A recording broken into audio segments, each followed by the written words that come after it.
В каждом народе есть люди, которых Господь избирает для какого-либо отдельного высокого служения. И когда такой человек осуществит волю Божью о себе, благодарный народ вечно хранит память о его добрых делах. Одним из таких избранников Божий был адмирал Федор Федорович Ушаков. Богата Русь на времена и даты, на тех, кому Отечество всегда не на словах, на деле было свято. Их имена нам светят сквозь года.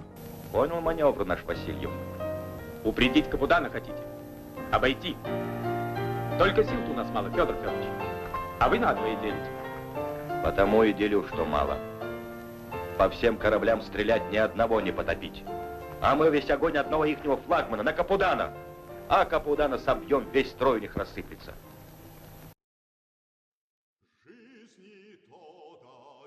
Иногда Господь с самого рождения отмечает своих избранников каким-то особым знаком. Так и получилось с Федором Ушаковым. Родители его, будучи очень набожными, считали главным условием воспитания детей развитие в них веры в Бога и строгой нравственности. Особую роль в этом, конечно же, сыграл пример его родного дяди, монаха, подвижника Федора Санаксарского. Удивительными бывают судьбы человеческие в руках Божьих. Федора Ушакова Господь избрал для защиты православного народа от врагов, нападавших с моря.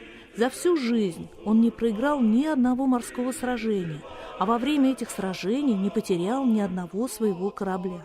Но главный талант адмирала был в умении по-настоящему любить каждого человека, независимо от его звания и чина. Отойдя от служебных дел, в 1810 году Ушаков переехал к себе на родину, чтобы жить вблизи Санаксарского, Рождество Богородичного монастыря. Здесь адмирал вел жизнь уединенную, как и прежде, он творил дела милосердия. Остаток своих дней провел крайне воздержанно и окончил жизнь свою, как следует истинному христианину и верному сыну Святой Церкви. Архиерейский собор Русской Православной Церкви причислил Федора Ушакова к лику святых. И теперь у каждого православного русского моряка есть на небесах заступник и покровитель, святой, праведный воин Федор Ушаков.